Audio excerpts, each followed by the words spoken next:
Last night in Rome, Pope Francis gave a blessing, Urbi et Orbi, to the world, to the city and to the world. And then he read a passage from St. Mark's Gospel, and then he gave an example of a homily, which for me is as good an example of a homily as I will ever hear. These are the words of the Lord. With the coming of evening that same day, he said to them, "Let us cross over to the other side." And leaving the crowd behind, they took him just as he was in the boat. And there were other boats with him. Then he began to blow a gale, and the waves were breaking into the boat so that it was almost swamped. But he was in the stern, his head on the cushion, asleep. They woke him and said to him, "Master, do you not care? We are going down." And he woke up and rebuked the wind and said to the sea, "Quiet now, be calm." And the wind dropped, and all was calm again. Then he said to them, "Why are you so frightened? How is it that you have no faith?" They were filled with awe and said to one another, "Who can this be? Even the wind and the sea obey him." The Gospel of the Lord.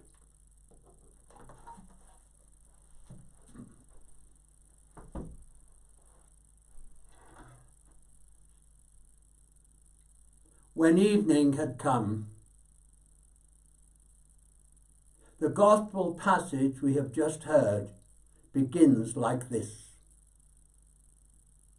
For weeks now it has been evening. Thick darkness has gathered over our squares, our streets and our cities.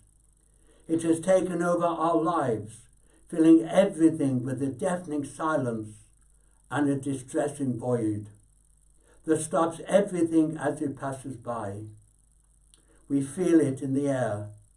We notice in people's gestures. Their glances give them away. We find ourselves afraid and lost. Like the disciples in the Gospel, we were caught off guard by an unexpected, turbulent storm. We have realized that we are on the same boat, all of us fragile and disoriented, but at the same time important and needed. All of us called to row together, each of us in need of comforting the other. On this boat are all of us, just like those disciples who spoke anxiously with one voice saying, "We are perishing." So we too have realized that we cannot go on thinking of ourselves, but only together can we do this. It is easy to recognize ourselves in this story. What is harder to understand is Jesus' attitude. While his disciples are naturally alarmed and desperate, he stands in the stern, in the part of the boat that sinks first. And what does he do? In spite of the tempest, he sleeps on soundly, trusting in the Father. This is the only time in the Gospels we see Jesus sleeping. When he wakes up after calming the wind and the waters, he turns to the disciples in a reproaching voice. "Why are you afraid? Have you no faith?" Let us try to understand. In what does the lack of the disciples' faith consist, as contrasted with Jesus' trust? They had not stopped believing in him. In fact, they called on him. But we see how they call on him. "Teacher, do you not care if we perish?" Do you not care? They think that Jesus is not interested in them, does not care about them. One of the things that hurts us and our families most when we hear it said is, "Do you not care about me?" It is a phrase that wounds and unleashes storms in our hearts. It would have shaken Jesus too, because he more than anyone cares about us. Indeed, once they have called on him, he saves his disciples from their discouragement. The storm exposes our vulnerability and uncovers those false and superfluous certainties around which we have constructed our daily schedules, our projects, our habits and priorities. It shows us how we have allowed to become dull and feeble, the very things that nourish, sustain and strengthen our lives and our communities. The tempest lays bare all our pre-packaged ideas and forgetfulness of what nourishes our people's souls. All those attempts that anesthetize us with ways of thinking and acting that supposedly save us, but instead prove incapable of putting us in touch with our roots and keeping alive the memory of those who have gone before us. We deprive ourselves of the antibodies we need to confront adversity. In this storm, the facade of those stereotypes with which we camouflage our egos, always worrying about our image, has fallen away, uncovering once more that blessed common belonging of which we cannot be deprived, our belonging as brothers and sisters. Why are you afraid? Have you no faith? Lord, your word this evening strikes us and regards us, all of us. In this world that you love more than we do, we have gone ahead at breakneck speed, feeling powerful and able to do anything. Greedy for profit, we let ourselves get caught up in things and lured away by haste. We did not stop at your approach to us. We were not shaken awake by wars or injustice across the world, nor did we listen to the cry of the poor or of our ailing planet. We carried on regardless, thinking we would stay healthy in a world that was sick. Now that we are in a stormy sea, we implore you, wake up, Lord. Why are you afraid? Have you no faith? Lord, you are calling to us, calling us to faith, which is not so much believing that you exist, but coming to you and trusting in you. This Lent your call reverberates urgently. Be converted. Return to me with all your heart. You are calling on us to seize this time of trial as a time of choosing. It is not the time of your judgment, but of our judgment. A time to choose what matters and what passes away. A time to separate what is necessary from what is not. It is the time to get our lives back on track with regard to you, Lord, and to others. We can look to so many exemplary companions for the journey, who, even though fearful, have reacted by giving their lives. This is the force of the Spirit, poured out and fashioned in courageous and generous self-denial. It is the life in the Spirit that can redeem, value and demonstrate how our lives are woven together and sustained by ordinary people, often forgotten people, who do not appear in newspaper and magazine headlines, nor on the grand catwalks of the latest show, but who without any doubt are in these very days writing the decisive event of our time.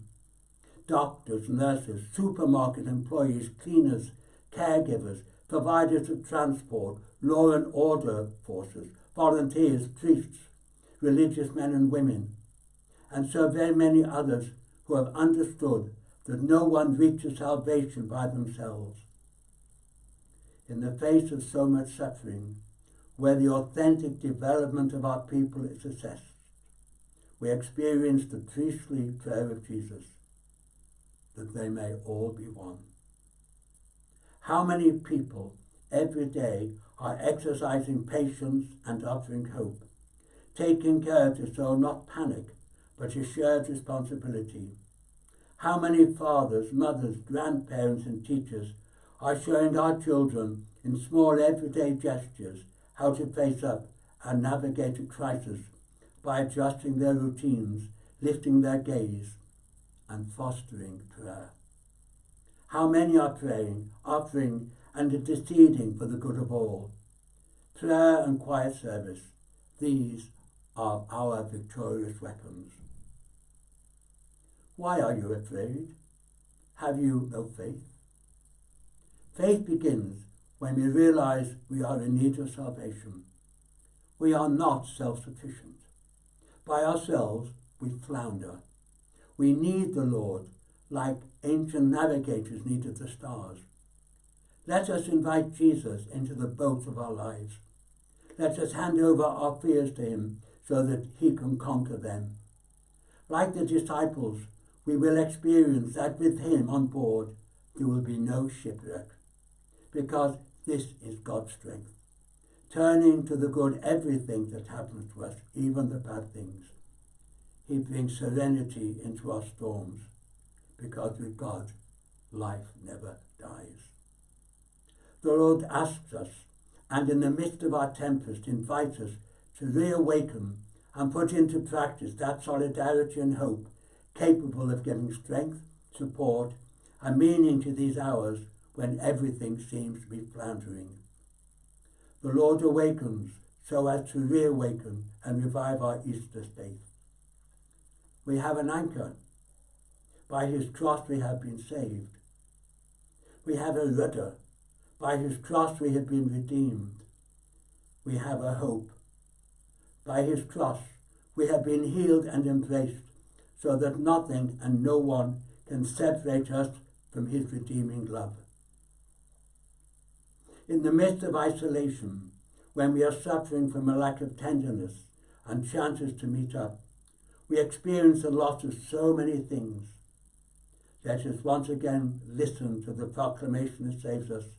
He is risen and is living by our side. The Lord asks us from his cross to rediscover the life that awaits us, to look towards those who look to us, to strengthen, recognize, and foster the grace that lives within us. Let us not quench the wavering flame that never falters, and let us allow hope to be rekindled. Embracing his cross means finding the courage to embrace all the hardships of this present time. Abandoning for a moment our eagerness for power and possessions in order to make room for the creativity that only the Spirit is capable of inspiring. It means finding the courage to create spaces where everyone can recognize that they are called, and to allow new forms of hospitality, fraternity, and solidarity. By his cross, we have been saved in order to embrace hope, and let it strengthen and sustain all measures and all possible avenues for helping us protect ourselves and others. Embracing the Lord in order to embrace hope, that is the strength of faith which frees us from fear and gives us hope. Why are you afraid? Have you no faith? Dear brothers and sisters, from this place that tells of Peter's rock-solid faith, I would like this evening to entrust all of you to the Lord through the intercession of Mary, health of the people and star of the stormy sea. From this colonnade that embraces Rome and the whole world, may God's blessing come down upon you as a consoling embrace. Lord, may you bless the world, give health to our bodies and comfort our hearts. You ask us not to be afraid, yet our faith is weak and we are fearful. But you, Lord, will not leave us at the mercy of the storm. Tell us again, do not be afraid. And we, together with Peter, cast all our anxieties onto you, for you care about us.